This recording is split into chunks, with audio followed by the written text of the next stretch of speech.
Sean todos bienvenidos a este primer encuentro internacional virtual de la diversidad cultural Miranda 2021. Hoy contamos con la presencia de la profesora Casimira Monasterio, curiepera de nacimiento, africana de convicción y de esas mujeres que uno se alegra de haberla conocido o de que la vida nos haya encontrado. Y vamos a estar conversando con ella sobre esa afro-venezolanidad y de esa descendencia africana que tenemos como línea de vida en esa unión de esas tres razas indígenas, nuestros aborígenes, los africanos y los españoles, esas tres raíces que conformaron ese mestizaje sabroso que se encuentra en Venezuela y en toda Latinoamérica. Sin mucho más que decirles, los dejo con nuestra amiga Casimira Monasterio, de la cual tengo un enorme placer de presentárselas para ustedes, para todo el mundo y en especial para esos pueblos afro-latinoamericanos. Bueno, muchísimas gracias por la invitación, Ángel. Y bueno, y espero contribuir un poco en la difusión del conocimiento sobre nosotros, la diáspora afro en todo el continente y un poco, y sobre todo específicamente, sobre la diáspora en Venezuela, o sea, hablar un poco de la afrovenezolanidad desde esa perspectiva mundial. Bueno, yo creo que la historia de nuestro continente, por supuesto, comienza mucho antes de 1492, de la llegada del almirante Cristóbal Colón. Son más de 30.000 años de historia, ¿no?, de los pueblos de la Via Yala, que es como los hermanos indígenas decidieron llamar al continente, a lo que llamamos el continente americano. El americano por Américo Vespucio, que le pusieron los españoles. Yo prefiero llamarla por el nombre que los hermanos indígenas, que al fin y al cabo son los habitantes originarios, se autodenominan, ¿no? Entonces, ellos en una reunión continental de los diferentes pueblos indígenas que habitan este continente, decidieron llamarla Via Yala, que es el nombre que le daban unos pueblos de Panamá, los cunas, y decidieron llamarlos todos a Via Yala. Bueno, en todo caso, la historia de Via Yala comienza muchísimo antes, ¿no? Y por supuesto que había una cultura, una manera de entender la vida diversa, no es igualito el que estaba en un mapuche que un yecuana, o un yecuana que un maya, o un maya que un azteca que un comanche. Cada uno tiene sus particularidades, pero hay algo que los une, ¿no? Y entendemos que con la llegada de los europeos y específicamente de los españoles, bueno, comienza otra historia. Una historia conformada a sangre y fuego, a sangre, sudor y lágrimas. Y que hace de nuestro continente además un género humano, como decía el Libertador, muy particular. Si bien se dio un proceso de mexización, es decir, lo que llamamos comúnmente mestizaje, digamos desde el punto de vista biológico y cultural, pero eso no se dio a partir de una manera amable. Por eso yo no comparto el descubrimiento, porque quien descubrió a quién, como dice nuestro amigo Osvaldo Marchonda, que es antropólogo y bailador y bailarín, que dice, bueno, si aquellos gritaron tierra, estos gritaron barco. Porque ¿quién descubrió a quién? Además de que se dice que ya había llegado mucha gente aquí antes de que llegara Colón y su gente. Pero bueno, en todo caso, por eso no comparto lo del descubrimiento, porque eso es como decir que nosotros no sabíamos que existíamos. O sea, los pueblos originarios no sabían que ellos existían, que alguien los descubrió. No. Se comienza a dar a conocer de manera masiva al mundo europeo la existencia de estas tierras. Eso no quiere decir que más nadie sabía de la existencia de estas tierras. Y mucho menos quiere decir que los que habitaban aquí no sabían que ellos existían. Tampoco creo en el encuentro porque yo diría que fue un encontronazo. Si uno se atiene al diario de Colón, nuestros hermanos indígenas los recibieron con hospitalidad, con cariño. Pero en lo que ellos vieron las pepitas de oro, ahí se echó a perder la cosa. Y comenzó el sufrimiento. Eso fue el mismo día que llegaron. A sacarle los ojos a la gente, a violar, a disponer, a matar, a quitar y a decir que no tenían alma para poder justificar el proceso de explotación, de esclavitud que se da con ellos. Luego, ante la masacre que ellos mismos, el genocidio que cometen, los mismos españoles se van quedando sin mano de obra. O sea, recordemos que comienza la colonización por el Caribe y los primeros que desaparecen son los originarios de las islas. En este caso, República Dominicana, lo que hoy es República Dominicana, Haití, Cuba, Jamaica, Puerto Rico. Bueno, de ahí es Anacaona, una indígena taína, ¿no? Que Tite Curej Alonso le hizo una canción para que nosotros no lo olvidemos nunca. Pero bueno, en todo caso, luego del genocidio, y que en tan pocos años prácticamente reducen la población a un 20%, sobre todo esa población caribe, las islas y el Caribe continental. Y comienzan después a traer mano de obra africana, ¿no? Y esclavizan a toda una población. Hay quienes dicen que extrajeron más de 30 millones de habitantes de África. Otros dicen que 10, otros dicen que 50. Lo cierto es que le sacaron una gran porción de mano de obra a África, sobre todo en la edad productiva. Comenzó por traer hombres y después comenzaron a traer mujeres. Y por supuesto la explotación de las mujeres es mucho más terrible que la de los hombres, porque la mujer se vuelve la explotación física, como fuerza física de trabajo, como fuerza intelectual, como fuerza espiritual, pero además la explotación sexual y además la explotación de su vientre para aumentar el capital del esclavista. Eso hace una sociedad que nace de esa manera, es una sociedad profundamente desigual, profundamente llena de inequidades y profundamente injusta. Y donde hay injusticia no hay paz. Porque la gente habla a veces, no, porque antes los hogares, bueno, sí, los hogares se mantenían porque las mujeres estaban convencidas de que ese era su destino y que una buena mujer tenía que aguantarse la hambre, palo, golpe, lo que fuera que hiciera el marido, porque hasta que la muerte los separe. Pero hoy sabemos que eso no es así. Pues no puede haber ninguna paz, ni ninguna tranquilidad, ni ninguna estabilidad sobre el sufrimiento de unos por otros. En todo caso, esa es la historia del continente americano. Y hoy, 526 años después, seguimos buscando una sociedad igualitaria, equitativa, justa y pacífica. Todavía estamos en eso. Eso se da desde Canadá hasta la Patagonia. Y específicamente en la diáspora, lo que llamamos la sexta región de África. África está dividida en 5 regiones. Y para los panafricanistas, América es la sexta región. O sea, el pueblo afrodescendiente es la sexta región de África. El racismo que permea la sociedad americana, el racismo contra el indígena y contra el afro, es el mismo, con sus particularidades y sus defensas. Lo que hay es expresiones de la discriminación racial diferente. Pero aquí quemaron vivo a Orlando Figuera y 27 más.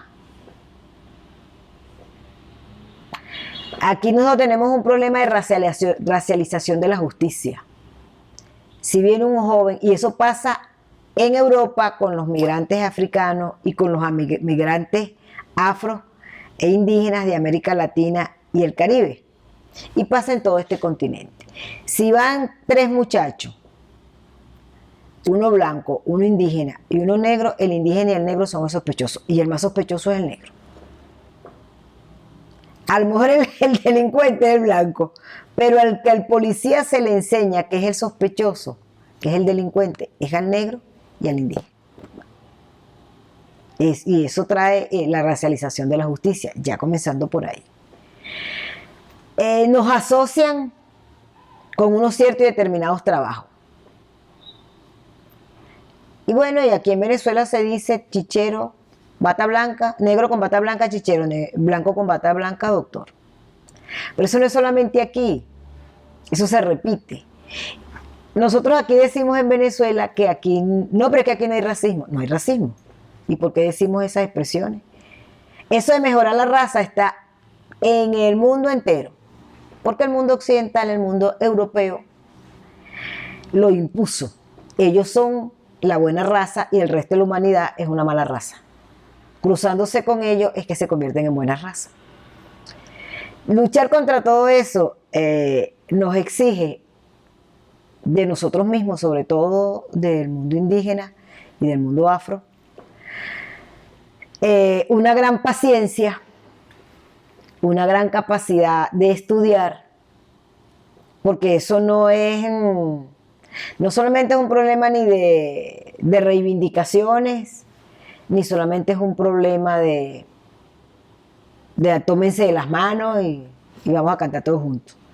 Se trata de desmontar todo un proceso intelectual, ideológico, político, económico, social, cultural, sobre el que en estos 500 años hacia Europa impone a la humanidad. Y desmontar eso no es fácil, ¿no? Porque la gente puede ser racista sin saberlo. Eso es muy importante. O sea, uno no tiene que condenar a priori al racista. O sea, lo que tiene que saber es por qué es racista.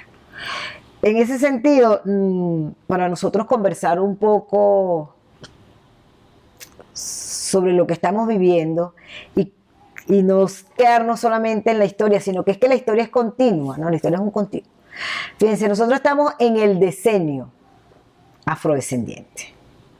Después de la tercera conferencia contra el racismo, la discriminación racial y todas esas formas de discriminación por intolerancia que se realizó en Durban, en Sudáfrica, allí se aprueban unos objetivos precisamente en busca de mejorar la sociedad, ¿no?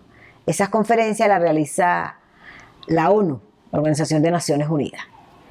Y en esa tercera conferencia, bueno, ya habíamos terminado el apartheid, porque en la segunda se lucha contra el apartheid, pero para la tercera ya no existe el apartheid. De hecho, se hace en Sudáfrica. Pero bueno, quedan todas esas inequidades en todo el mundo, ¿no? Y ahí tenemos una muestra con lo que es el Mediterráneo hoy, que lo llamamos un nuevo cementerio de africanos. La cantidad de gente que muere ahogada ahí todos los días.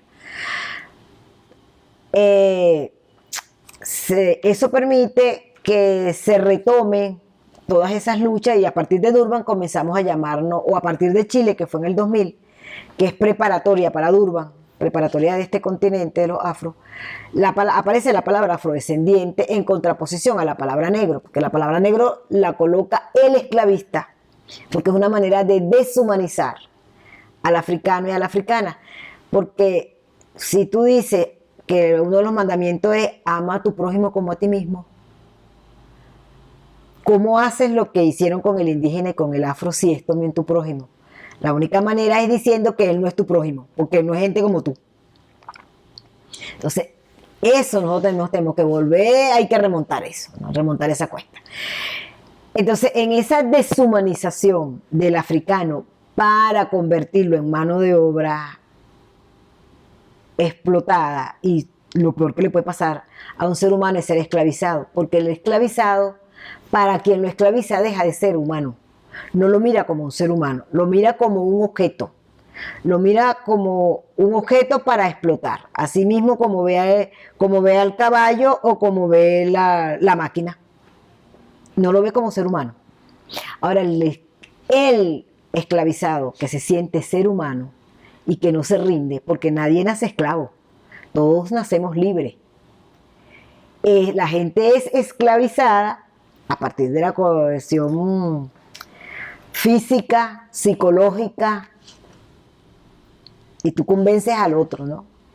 Bueno, por ejemplo, en el caso de los afros, que si la teoría camítica, y un sinfín de teorías que se fueron inventando, y después que si sufrieran de pronatismo, que tienen la caja craneal más pequeña, entonces tienen el cerebro más pequeño, te ponen un misal y te dicen Dios hizo al hombre a su imagen y semejanza, entonces te ponen un Dios blanco que se parece al que te está poniendo la figura, ¿no? Y entonces te presentan al diablo, que es la contraposición, lo malo, y se parece a ti. Entonces son formas ideológicas de convencerte, ¿no? Y de que tú asumas ese discurso, y eso es lo que trae la vergüenza étnica, el endorracismo, el negarte a ti mismo. Contra todas esas cosas luchamos. Todo eso viene de la colonia. Yo soy de un pueblo, como decía el profesor Ángel, que se llama Curiepe, que es uno de los pueblos de Barlovento. Es el tercer pueblo fundado en Barlovento. Primero es Caucagua, después Capaya, luego Curiepe, y el cuarto es Panaquiri, y después por ahí sí. Capaya y Caucagua lo fundan los curas. Uno de doctrina y otro de misión. Curiepe lo fundan negros libres y Panaquiri lo fundan canarios.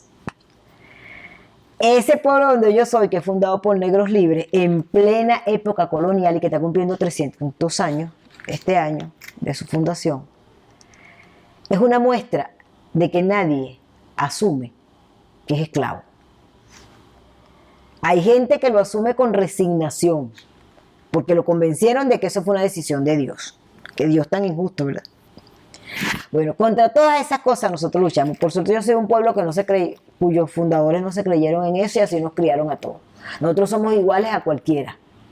Y nada de eso de que creemos que somos menos que los demás. No estoy diciendo que también no hayan esas contradicciones allá, pero quizás en menor grado que en muchas otras partes. Pero en todo caso, nosotros asumimos esa lucha de todos los días, ¿no? Que somos seres humanos que creamos igual que todos los seres humanos, porque somos personas, y que tenemos derecho a amar y a ser amados, que tenemos derecho a vivir, a tener familia, que tenemos derecho a vivir en comunidad. Un esclavizado no podía tener familia, aunque la tenía, pero siempre estaba con el riesgo de que el amo vendiera a cualquiera de los hijos, o vendiera a la mamá o vendiera al papá.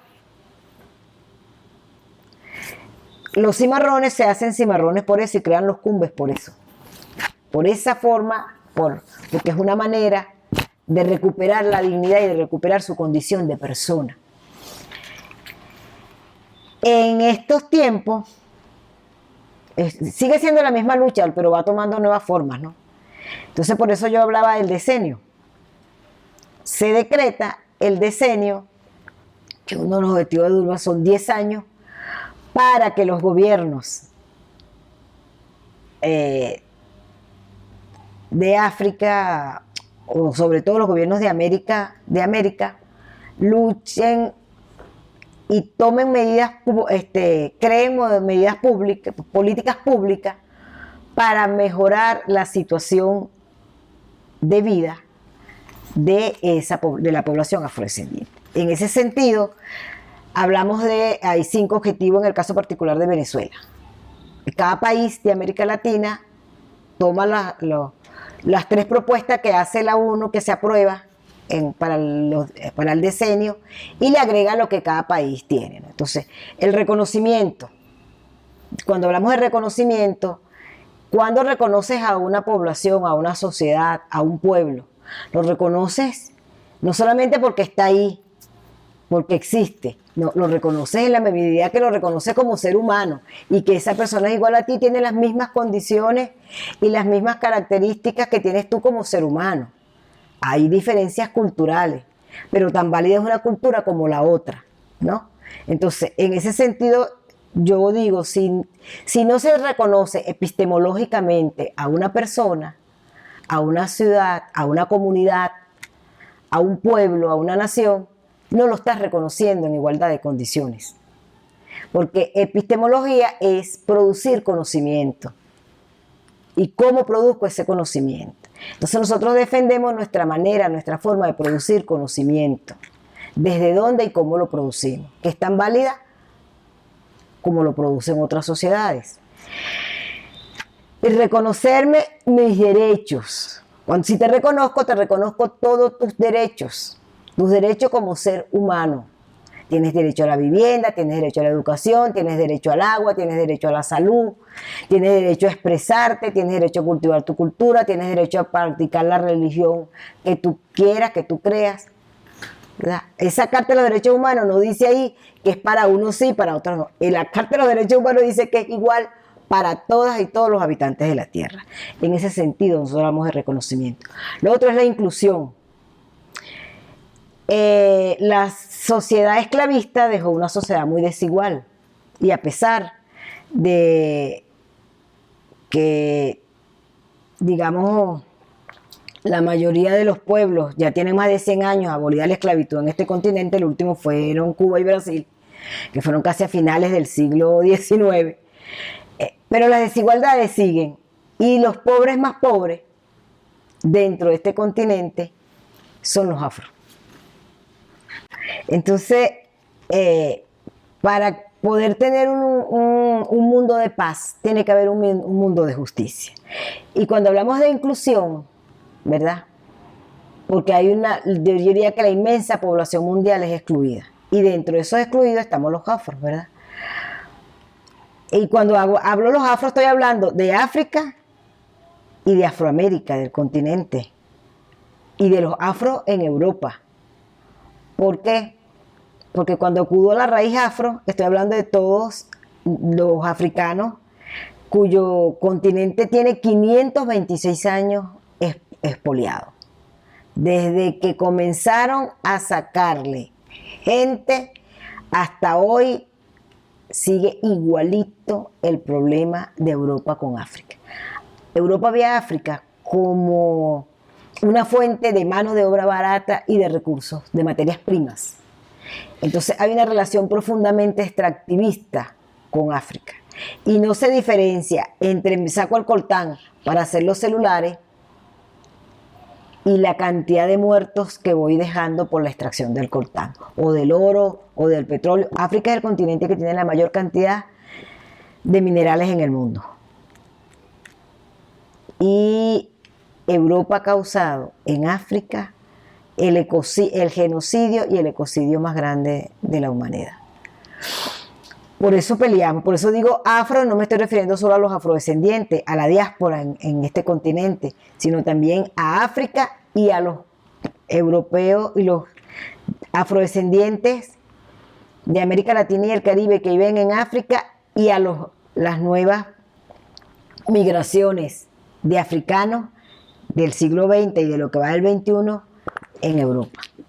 Que es lo mismo, cuando yo planteaba lo de la racialización de la justicia, es igualito en Europa. El sospechoso es el afro, después el árabe. Pero ellos nunca son sospechosos los europeos. Ellos son seres puros y castos. Pero en todo caso, cuando hablamos de esa inclusión, para que sea verdadera, y sobre todo en nuestro país que hablamos de democracia participativa y protagónica, y que está en nuestra Constitución, no es que otro decide dónde me incluyo, sino que eso es una decisión que toma la sociedad.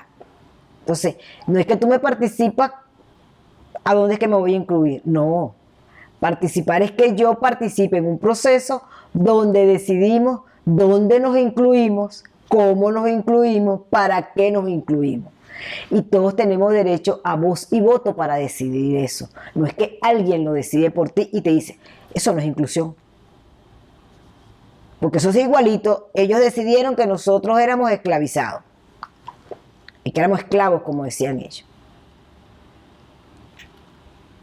Peleamos por tener esa voz que nos diga, no, yo soy tan persona como tú, tan inteligente como tú, capaz de amar como tú. Y rechazo tu odio hacia mí porque no te he hecho nada. Y no rechazo ese odio con odio. Por eso nuestra espiritualidad afrodescendiente es fundamental en este continente. Porque una población que ha sido tan violentada como la población afro no responde con odio. Si nosotros hubiésemos respondido con odio en este continente, la historia de la humanidad sería otra. No estoy diciendo cómo sería, pero estoy segura que sería otra. Nosotros no respondemos con odio. El pueblo afro tiene una fuerte espiritualidad y es lo más alejado del odio posible. Cada vez que en África hay una guerra, pasado un tiempo, cuando se hacen las investigaciones, está la mano de Europa instigando para que esa guerra se dé, porque a ellos les interesa mantener a los pueblos divididos. Y por eso el Libertador decía: unidad, unidad, unidad. Porque divide y vencerás. ¿A quién le interesa que nosotros peleemos con un estado vecino, con una patria vecina, con una patria hermana? A nosotros, a nuestros vecinos no. Que las guerras lo que hacen es arruinar los pueblos. Entonces, por eso nosotros peleamos, porque se dé la democracia participativa y protagónica. Entonces, si es así, tú no me dices dónde me incluyo. Tú y yo conversamos dónde nos incluimos, que es otra cosa. El otro, todo eso tiene que ver con la justicia, que es el tercero. ¿Qué es justicia? Yo no hablo de una sociedad más justa, yo hablo de una sociedad justa. Porque el peón vivió en una sociedad más justa que el esclavizado. Después de la abolición de la esclavitud en cada uno de sus países, esos hombres y esas mujeres pasaron a ser peones y peonas de hacienda, de las plantaciones. Después obreros en las fábricas. Pero todavía no vivimos en unas sociedades justas. Con respecto a la esclavitud, sí, es más justo. Pero como yo no quiero que sea más justa, porque más justa implica que siga habiendo injusticia, nosotros queremos una sociedad justa, de iguales entre iguales. Y que no sea un solo día cuando voy a votar. Porque cuando votamos, tú puedes ser don Perico de los Palotes y yo puedo ser un indigente. Pero el voto vale lo mismo, es un voto. Ahora, eso tiene que expresarse todos los días, de diferentes y múltiples maneras, para que pueda haber justicia. Cuando hablo de que el afro es sospechoso para la policía, que por lo general es afro en nuestros países, estoy hablando de racialización de la justicia. Y no es que las cárceles estén llenas de hombres y mujeres afro, porque nosotros somos más malos. No, lo que somos los más pobres. Las cárceles están hechas para los pobres. Por eso mismo. Entonces, mi condición de afro no tiene por qué hacerme sospechosa. Como mi condición de afro no tiene por qué hacerme estéticamente menos que otras personas. Cuando a una mujer se le exige para darle un trabajo que se desrice el cabello, ¿eso qué es? Eso es violencia. Eso es tan violencia como que tú pases por una acera, que tú camines por una acera y yo camine por la otra. Es igualito. Lo que pasa es que una se ve, y esa que se ve, porque te dicen, tú tienes que caminar por aquella acera, o yo blanco camino por la plaza, por arriba de la plaza, tú negro indio tienes que caminar por debajo, por la calle. Eso es tan violencia como cuando le dices a una mujer afro que se tiene que rizar el cabello para poderle dar el trabajo. Porque ¿qué me estás diciendo? Me estás condenando, me estás diciendo que yo genéticamente vengo mal hecha, ya vengo con problemas, que no soy igual a ti, que eres el perfecto, que eres la perfecta. No. Entonces, para que haya justicia, no solamente es que me lleve el agua, que yo tenga acceso a la energía, que tenga acceso al internet, que tenga acceso al hospital, que tenga acceso a la educación gratuita y de calidad. No, es mucho más que eso. Sí, tiene que haber, esos son parte de los derechos, pero la libertad de expresión es tan derecho como eso. Y cuando yo no me puedo presentar a un lugar tal y como soy yo, no me están coartando mi libertad. Eso es una injusticia. Entonces, por eso nosotros no solamente hablamos de esa justicia. Cuando folclorizan mi cultura, eso no es una injusticia, porque ¿para qué me la folclorizan? Me la folclorizan porque es una manera de debilitarme espiritualmente. y toda sociedad debilitada espiritualmente es víctima de la explotación de quien la debilita. Así tan sencillo como eso. Si yo tengo vergüenza étnica o ameno, como decimos los barloventeños, de mi cabello, ¿dónde está mi fortaleza para yo defenderme? Ya ahí uno lleva como plomo en el ala, como se dice, ¿no? ¿Quién decide quién es feo y quién es bello? ¿Y qué es lo feo y qué es lo bello? Lo que puede ser bello para uno puede ser feo para otros. Entonces, ¿quién dice que Dios era blanco? Si a mí lo que me presenta son unas imágenes europeas, y si nos estamos refiriendo como Dios a Jesucristo, en el mundo cristiano, Jesucristo era palestino, y ese no es el fenotipo de los palestinos. Eso no tiene nada que ver con el mundo judío palestino, no. Esas son unas imágenes que yo soy historiadora del arte, y cuando tú analizas, entonces tú ves, este Cristo es español, es sevillano. Aquel Cristo que es español, pero es madrileño, son diferentes. Pero es que este Cristo es italiano, pero este es de Venecia. Pero es que aquel es digamos, de Roma. Pero este Cristo es alemán. Este es de un lado, este es de otro. Aquí este es francés. Entonces tú ves la diversidad. Pero hay el predominio del fenotipo europeo blanco.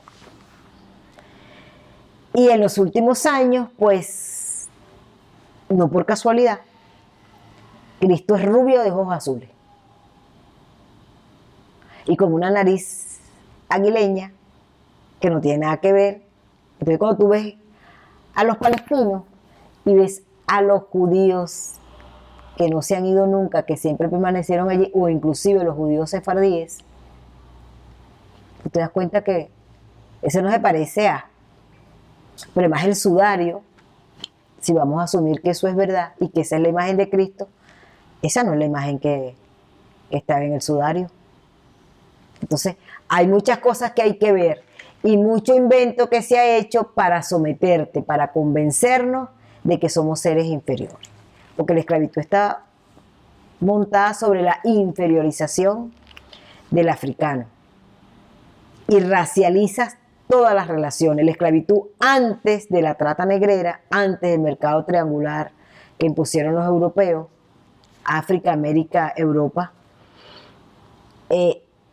no estaban racializadas las relaciones y los esclavizados eran considerados eso, esclavizados. No perdían su condición de ser humano. La condición de ser humano se la quitan los europeos, primero los indígenas, después reconocen que sí tienen alma, porque además no necesitaban, y luego al pueblo africano.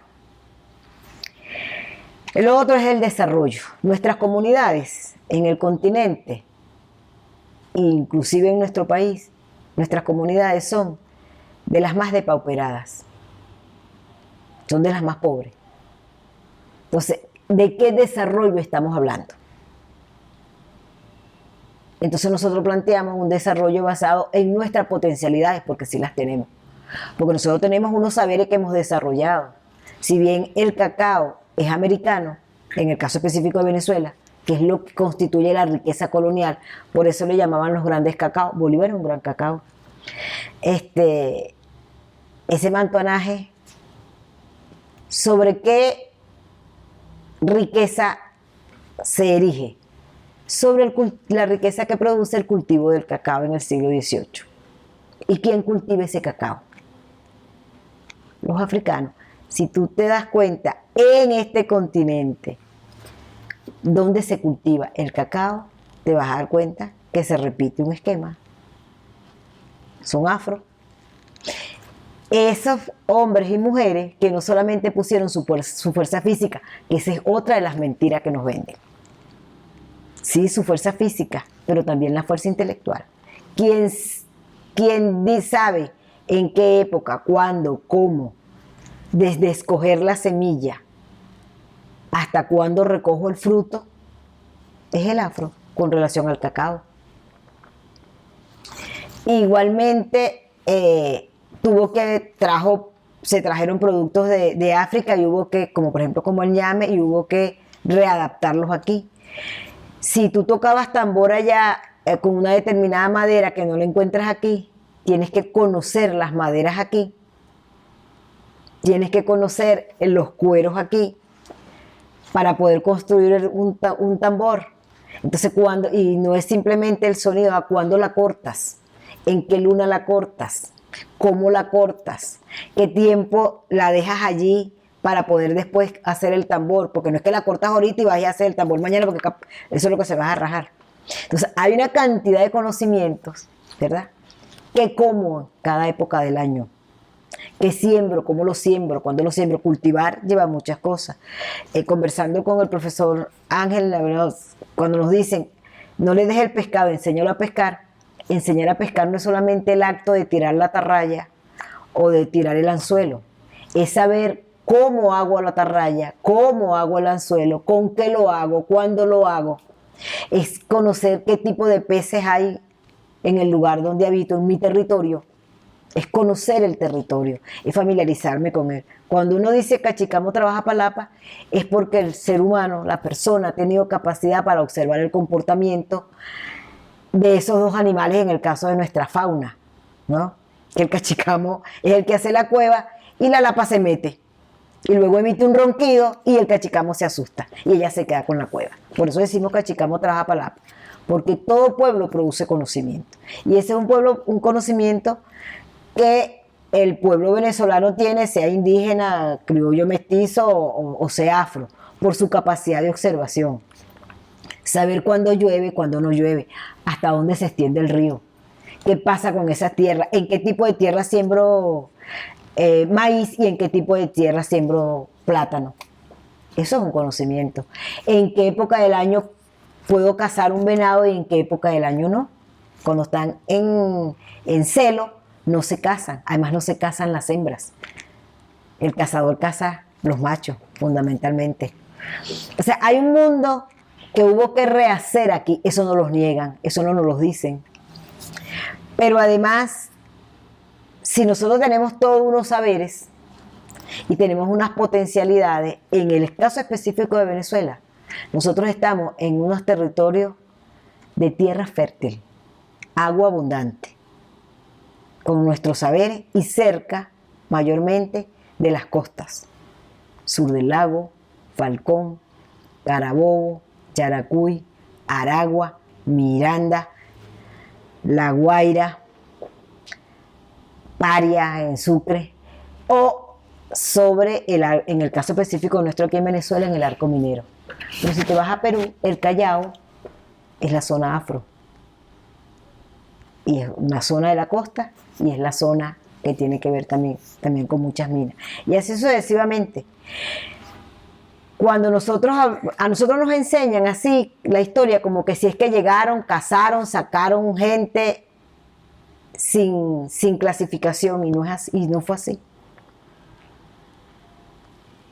Traían precisamente lo que ellos querían traer.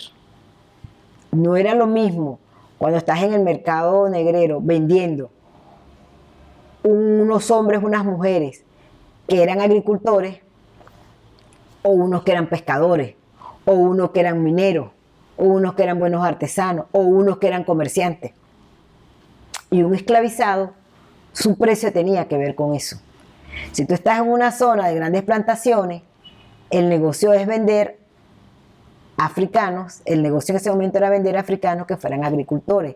Pero si estás en una zona de grandes lagos, o de mar, o de grandes ríos, te interesan mucho también los que saben de pesca, los que tienen una gran capacidad. En ese tiempo no había equipo de buceo, entonces eso era lo que te interesaba. Entonces, o si estás en una zona de minería, te interesaban personas que vinieran de zonas mineras, y así sucesivamente. Eso tampoco nos lo dicen, ¿no? Porque todo eso nos humaniza, todo eso te da a entender que somos seres inteligentes. Entonces el desarrollo tiene que ver con eso, además un desarrollo sostenible, no que sea pan para hoy, hambre para mañana. Y siempre estamos amenazados por el turismo, porque es un turismo depredador, no es un turismo controlado por las comunidades, sino un turismo controlado por las grandes cadenas hoteleras, que lo que le interesa es sacar el dinero.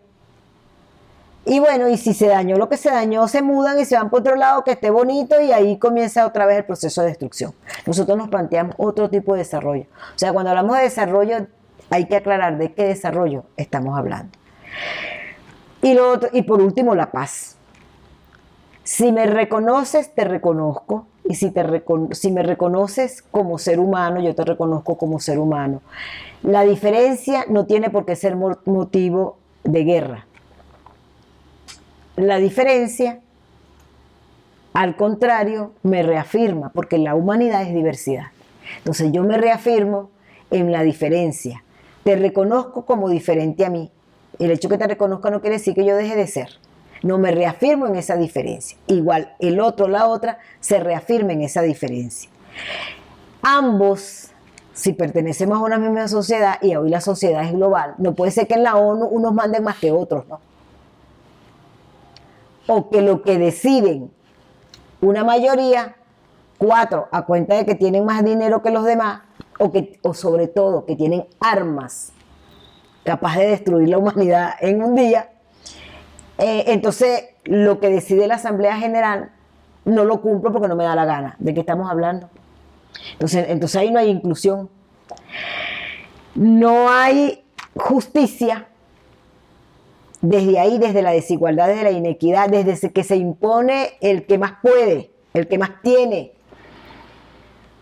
y que me impones un desarrollo que te conviene a ti, pero no a mí, porque el desarrollo que hasta ahora hemos tenido en este continente y específicamente en Venezuela, e igual en África, el desarrollo extractivista. Nosotros, por ejemplo, como sociedad, como economía petrolera, profundamente extractivista, saco y vendo petróleo, pero no transformo el petróleo.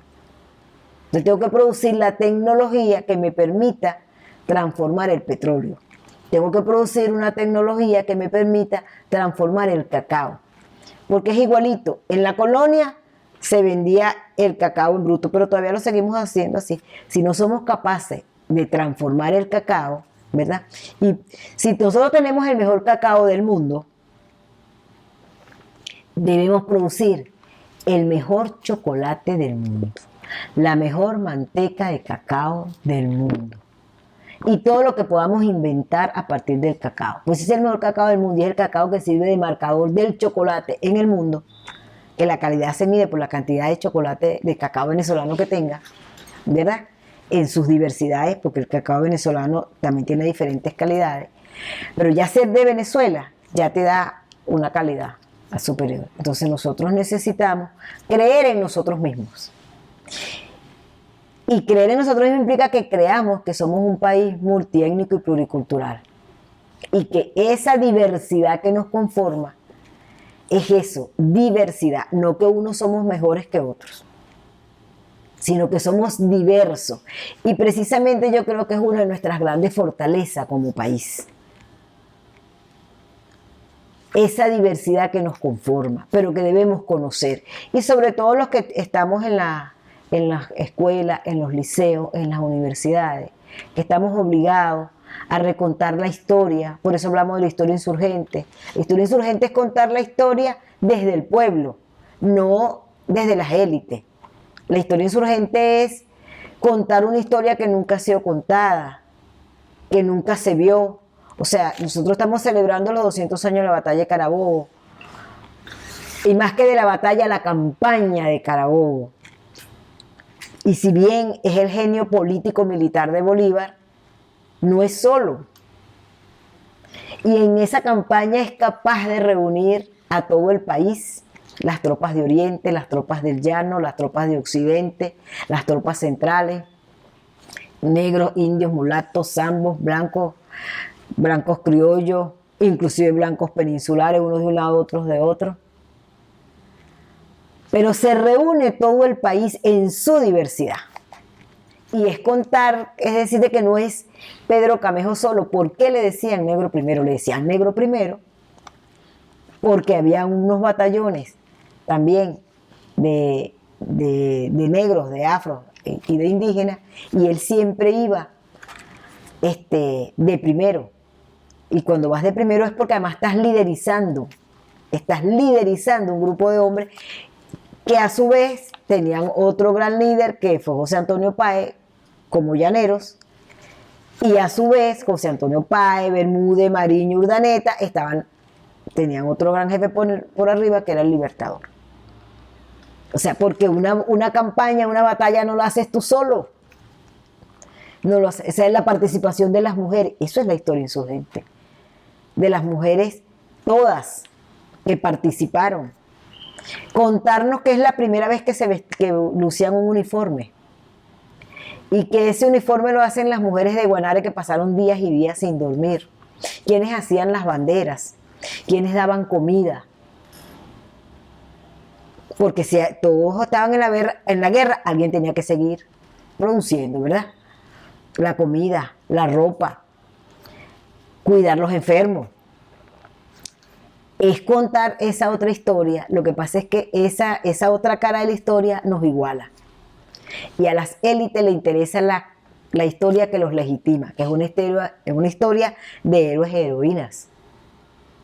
¿Y de qué heroínas estamos hablando? En nuestro caso, siempre nos nombraban, era Luisa Cáceres de Arismendi, por todo lo que vivió. Pero también está Eulalia Burós, Eulalia Ramos de Chamberlain, que también vivió un martirio y también se mantuvo en Colmo. Josefa Camejo, que participó prácticamente en todos los 14 años de la guerra, desde 1810, porque estaba aquí en Caracas, y participa en la Sociedad Patriótica. Juana Ramírez la Avanzadora, a una mujer afro que crea un batallón de mujeres al cual pertenece Marta Cumbale, que es una mujer afro de Guiria.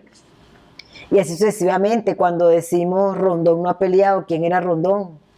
Rondón era afro. Y es el que decide el Pantano de Vargas. Y por eso el Libertador al año siguiente de Pantano de Vargas dice: hoy es el día de San Rondón. Y así sucesivamente Leonardo Infante. Entonces cuando empiezas a ver Laurencio Silva, y eso no es solamente aquí, eso se repite en muchos de nuestros países, la cantidad de inventos hechos por hombres y mujeres afro. ¿Quién crea las toallas sanitarias? Una mujer afro norteamericana. ¿A quién se le debe el trasplante de corazón? A Christian Bernard. Él es el cirujano, pero todo el trabajo para llegar ahí lo hace un negro surafricano, pero como era el apartheid, él no podía aparecer. Y Christian Bernard lo dice: bueno, si él no hace todo eso, yo no puedo hacerlo, no hubiese llegado, no puedo hacer esa cirugía, pues ese tipo de cirugía. Y así como eso hay una infinidad de inventos, de cosas que te niegan. Y de eso se trata. Por eso digo, no solamente es el acusar al otro de racistas, ¿no? Cuando la gente habla, por ejemplo, de negrear, ¿qué significa negrear? Y la gente lo dice de la manera a veces hasta más ingenua posible. ¡Ay, me negrearon! Y la gente no se da cuenta que está repitiendo un concepto colonial y que me está estigmatizando, porque sigue naturalizando y justificando que yo no soy persona porque soy negra, porque soy afro. Y que al que es negro se le puede tratar de esa manera, porque es negro, porque no es ente. Y por eso yo no me autodenomino negra, yo me autodenomino afrodescendiente, porque afro es un gentilicio. Y el gentilicio es para las personas. Y las personas tienen nombre. Y ese es uno de los derechos humanos. Porque usted tiene que tener papeles. Y para tener papeles tiene que tener nombre. Y los padres en cualquier sociedad del mundo le ponen nombre a sus hijos, de acuerdo a su cultura, de acuerdo a su mundo. O sea, el nombre no es cualquier cosa. Y entonces por eso vamos, desde lo material, que es lo que veo, el hombre golpeado y la mujer golpeada, hasta la negación como ser humano de la manera más sublime y sutil, pero tan violenta, lo uno como lo otro. Si queremos un mundo de justicia y de paz, luchemos por la igualdad, por la equidad, por el desarrollo sostenible de todos los seres humanos, porque nos reconozcamos como tales los unos a los otros, los unos a los otros. En esa medida habrá un mundo de justicia y de paz. Y el africano y su diáspora en el mundo tiene la suficiente capacidad física, intelectual y espiritual para trabajar y producir y sostener un mundo de paz, porque hasta ahora lo hemos hecho. Muchísimas gracias.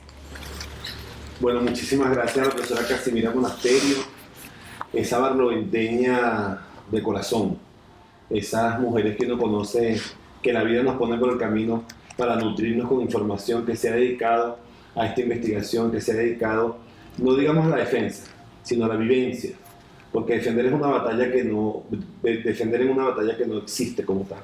Casimira se dedicó o se ha dedicado a que convivamos con esto, a que aprendamos de la forma más natural, más digerible lo que sería esa cultura afro en Latinoamérica, lo que sería esa diáspora que nos llegó aquí a América, y eso de sentirse venezolano, afrodescendiente, sentirse un afro-venezolano, y que en cada uno de nuestros pueblos, nuestros barrios, nuestras comunidades, en nuestros colegios, nos reconozcamos como tal, como una forma de vida. Y quería acotar algo del pueblo de Cuyagua, una sirena que aprendió el pueblo de Cuyagua, donde esa palabra de sentir a menos por ser negro, hay una sirena que cantaba mucho María Díaz y su hija Santa Díaz, que dice: el que me dijera negro me pone Santa Corona, porque de negro se viste el Santo Papa de Roma. Era eso aupando que no deberíamos sentir vergüenza del color de piel. Lo que debemos sentir es orgullo de las cosas que hemos logrado, de las cosas que logramos, no por un color de piel o por un estatus social, sino por los esfuerzos y los sacrificios que hacemos. Bueno, estamos muy agradecidos de estar compartiendo con Casimira en este primer Festival Internacional Virtual de la Diversidad Cultural, donde lo afro se hace presente y donde Venezuela le da al mundo esta experiencia afro-venezolana. Muchísimas gracias, profesora Casimira. Gracias. Muchísimas gracias a todos ustedes desde Venezuela, para el mundo, desde Guatire, Estado Miranda, desde la Unidad Educativa Privada del Agua. Para todos ustedes, muchísimas gracias y sigamos mañana disfrutando de este primer Festival Internacional Virtual de la Diversidad Cultural. Buenas noches y muchas gracias.